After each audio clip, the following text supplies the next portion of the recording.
Hello friends, welcome to my channel Sangeeta सिलाई। Friends, आज हम इस वीडियो में जानेंगे कि हमारे ब्लाउज के आर्म होल के पास झोल क्यों आता है। बहुत सारे लोगों की ये समस्या होती है कि हम ब्लाउज तो सिल लेते हैं, ब्लाउज फिटिंग भी कर लेते हैं, लेकिन जो हमारा आर्म होल होता है वहाँ पे झोल आ जाता है।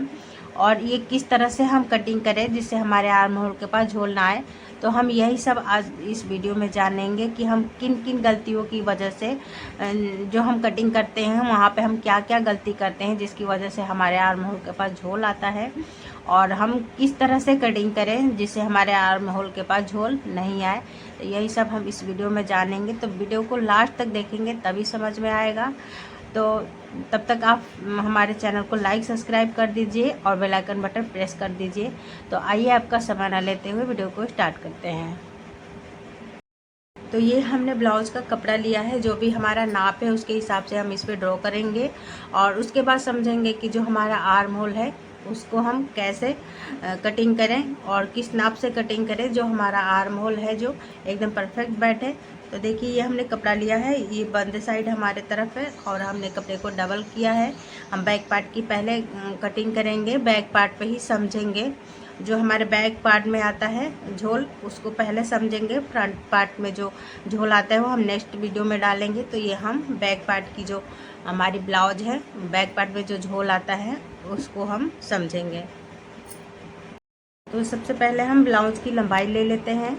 तो हम ब्लाउज की लंबाई लेंगे, तो हमारी ब्लाउज जो है बनने के बाद 14 इंची परफेक्ट हमारा जो नाप है वो है।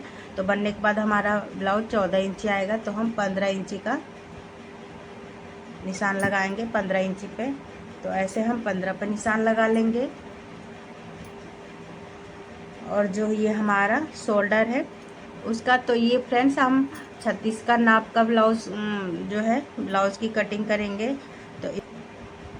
तो ये हम शोल्डर ले लेंगे 5.5 का हैं। तो शोल्डर फ्रेंड्स, सबसे पहले हमारी गलती होती है कि शोल्डर जो होता है हम चेस्ट के अनुसार जो हमारा नाप है उसके अनुसार हम शोल्डर ज़्यादा ले लेते हैं। तो शोल्डर अगर हम ज़्यादा ले लेंगे उसके वजह से भी हमारे आर्म होल के पास झोल आएगा, क्योंकि अगर हम शोल्डर 6 6.5 ले रहे हैं और आर्म होल हमारा यहाँ से बनेगा, तो हमारा यहाँ पे जो शोल्डर का कपड़ा होगा वो एक्स्ट्रा होगा, इसकी वजह से भी हमारे आर्म होल के पास झोल आता है। तो मान लीजिए हमने 6 इंची का ले लिया, हमारा 36 है नाप और हमने 6 इंची का शोल्डर रख लिया है और हमारा आर्म होल है 6 इंची। तो यहाँ से ये हमारा आर्म होल परफेक्ट है, ये हमको 6 इंची का आर्म होल ही चाहिए। अगर हम 6 इंच से ज़्यादा कर रहे हैं आर्म होल की लंबाई, तभी भी हमारे आर्म होल के पास झोल आ सकता है। ये हमारी दूसरी गलती है।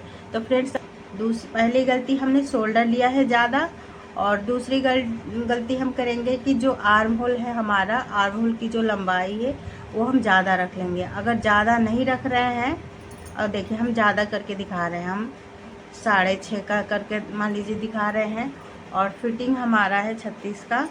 तो 36 का हम 9 पे ऐसे निशान लगाएंगे और 2 इंची हम एक्स्ट्रा लेंगे मार्जिन के लिए, ऐसे कर लेंगे। ये हमारा फिटिंग का लाइन है। तो ऐसे हमने कर लिया। तो देखिए, हमारा चेस्ट 36 का है ब्लाउज़ का नाप, तो उसके हिसाब से हमारा आर्म होल की जो लंबाई है वो ज़्यादा हो रहा है, आधा इंची भी ज़्यादा हो रहा है। तो आधा इंची के ज़्यादा होने से भी हमारे आर्म होल के पास झोल आता है, और शोल्डर ज़्यादा होने के बाद भी हमारे आर्म होल के पास झोल आता है। तो ये हमने 2 गलती यहाँ पे समझी। और तीसरी गलती होती है कि हम आर्म होल में गुलाई कितना रखें।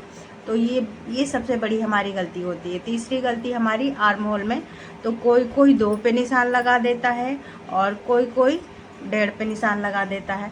तो अगर हम 1.5 या 2 पे निशान आर्म होल की गुलाई का लगा रहे हैं, तो यहाँ पे भी हमारा कपड़ा एक्स्ट्रा होगा, और जब कपड़ा एक्स्ट्रा होगा तो हमारे आर्म होल में झोल आएगा ही आएगा। तो इसका ये तो हमने गलती समझा कि ये हमारी गलती है, हमने शोल्डर ज़्यादा लिया, पहली गलती। दूसरी गलती हमारी जो है वो आर्म होल हमने ज़्यादा लिया, और तीसरी गलती है हमारी जो हमने आर्म होल की जो गुलाई है वो। तो ये हमने 3 गलती किया है, इसकी वजह से हमारे आर्म होल के पास झोल आता है। तो अब समझ लेते हैं कि हम किस तरह से किस नाप से कटिंग करें जिससे हमारे आर्म होल के पास झोल नहीं आए। तो देखिए, तो चेस्ट के अनुसार जो होता है हमारा शोल्डर होगा यहाँ पे 5.5, यहाँ पे हमने जो लिया था 6 का हमने 5.5 लिया है, और हमारी आर्म होल की जो लंबाई है वो 6 इंची होगी। ये हमारा सही नाप है। तो ये हमारा आर्म होल की लंबाई 6 इंची होगी, और ये हमारा जो है फिटिंग का नाप है। अब हमारी है कि हम आर्म होल की गुलाई कितना रखें।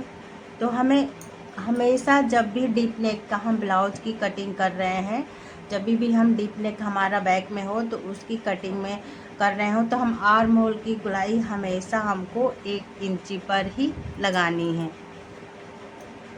तो ये हमारा अगर इस तरह से हम ब्लाउज का नाप का निशान लगा रहे हैं और इस तरह से हम जो कटिंग कर रहे हैं, तो हमारा जो ब्लाउज है वो हमारे आर्म होल के पास कभी झोल नहीं आएगा।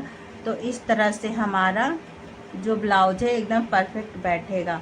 तो पहले हमने शोल्डर जो गलती किया वहाँ सुधारा, दूसरा हमने जो आर्म होल के पास गलती किया था वहाँ पे सुधारा, और तीसरा है गलती जो हमने आर्म होल की गुलाई होता है उसको हमने सुधारा। तो वहाँ से हमें 1.5-2 नहीं लेना है, हमें 1 इंची पे डीप नेक में हमें 1.5 इंची पे गुलाई देनी है। ये हमारा बैक है। तो बैक के हिसाब से फ्रंट भी कटिंग करेंगे तो उसमें हम आधा इंची जो छटाई करते हैं आगे का उसमें कर लेंगे, लेकिन हमारा ये 1 इंची का ही गुलाई रहेगा। तो इस हिसाब से अगर हम ब्लाउज की कटिंग कर रहे हैं, देखिए हमने आर्म होल की गुलाई है जो 1 इंची पे ही लगाया है, और जो हमारा शोल्डर है वो हमने 6 इंची लिया, 5.5 इंची लिया है, और आर्म होल की लंबाई जो है हमारी, जो हमारे मुड्ढे की लंबाई ली है वो हमने 6 इंची लिया है, और गुलाई हमने 1 इंची पे दिया है, और फिटिंग का जो भी हमारा निशान है उसके हिसाब से हमने निशान लगाया है। तो फ्रेंड्स, अगर हम इस तरह से अपने ब्लाउज की नाप की कटिंग कर रहे हैं तो हमारा ब्लाउज कभी भी ख़राब नहीं होगा, और हमारे आर्म होल के पास जो हमारा बैक साइड, तो इस तरह से अगर हम ब्लाउज की अपने नाप की, इस नाप से हम अपने ब्लाउज की कटिंग कर रहे हैं, तो ये सब ये है कि ये तो हमने 36 का बताया है। अगर आपको इससे ज़्यादा इससे कम करना है तो ये हमने वीडियो डाला है यूट्यूब पे, आप देख सकते हैं, वहाँ पे हमने चैनल पे डाला है अपने, और इसी नाप से आप कटिंग करिए। देखिए आपका ब्लाउज एकदम परफेक्ट बैठेगा, कभी ख़राब नहीं होगा, आपके आर्म होल के पास झोल नहीं आएगा। तो आई होप कि ये वीडियो आपको समझ में आया होगा। तो कमेंट करके ज़रूर बताइएगा। तब तक के लिए नमस्ते।